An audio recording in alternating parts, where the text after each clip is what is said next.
बिस्मिल्लाहिर्रहमानिर्रहीम जी, अस्सलाम वालेकुम मेरे प्यारे किसान भाइयों, आज की जो मैं फ़सल बताने लगा हूँ वो इसबगोल के ऊपर बताने लगा हूँ।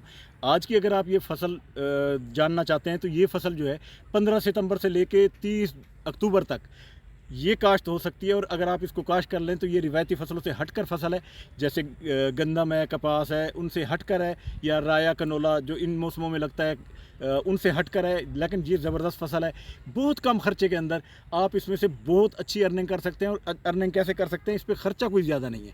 इसके लिए आम हल्की मैरा ज़मीन, रेतली ज़मीन वो चाहिए होती है। अगर उसके अंदर आप बीज डाल देंगे तो इसमें जो बीज की ज़रूरत होती है वो 2 किलो से लेकर 6 किलो तक होती है। यानी अगर आप चूंडी की मदद से लगाएंगे तो 1.5 से 2 किलो आपका लगेगा। अगर आप इसके अंदर खेल बना के अगर चूंडी पे लगाएंगे तो ये, और अगर आप छट्टा करेंगे फ्लैट ज़मीन के ऊपर फिर आपको 4 से 6 किलो बीज है वो इसकी ज़रूरत होगी। और ये बीज आप अच्छे वाला यूज़ कीजिए जिसकी अंदर इसकी जर्मिनेशन बहुत अच्छी हो। वो अगर आप इसको लगा लेंगे तो इसकी जो औसत है वो तकरीबन कोई 10 से 12 मन निकल आती है। और इस वक्त जो इसका रेट है वो तकरीबन कोई 40 से 45 हज़ार रुपये इस वक्त मार्केट में रेट है। और ये 10-12 मन अगर आपकी निकल आती है तो इस पर ख़र्चा कोई भी नहीं है। इस पर खाद बहुत ही कम डलती है। इसमें खाद वैसे तो कोई भी नहीं डालते, अगर आप डालें भी सही तो उस वक्त डालें जिस वक्त इसके फूल निकल रहे होते हैं या इस वक्त फल उठा रही होती है, उस वक्त आपने पोटाश वगैरह या सल्फ़र वगैरह थोड़ा थोड़ा सा दे देना है। और उसके अलावा इसको बीमारी कोई नहीं लगती, कोई स्प्रे नहीं करनी पड़ती। अगर आप इसको पोटाश का स्प्रे थोड़ा सा फूल के वक्त वो भी कर दें तो वो सिर्फ हो सकता है।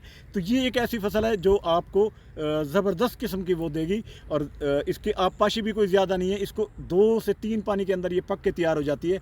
एक अहम बात भी बता दूं आपको कि इस फसल को अगर आप 15 सितंबर से लेकर 30 अक्टूबर तक अगर लगाते हैं तो भी ठीक है।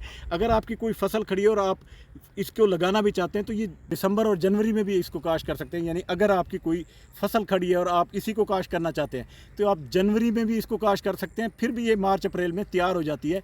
अप्रैल के अंदर आप इसकी हार्वेस्टिंग कर सकते हैं। और हार्वेस्टिंग का आसान सा तरीका है, आप घर के अंदर भी हार्वेस्ट कर सकते हैं। और इसको आप थ्रेशर, जो छोटी थ्रेशर होती है जैसे चिया सीड वाली, उससे हार्वेस्ट कर सकते हैं। अगर इसकी मुकम्मल आपने वीडियो देखनी है तो मेरे यूट्यूब चैनल पे आप मुर्तज़ा भट्टी ऑफिशियल पे चले जाएं और उस पर मुकम्मल इस पे वीडियो पड़ी है, वो भी आप देख सकते हैं।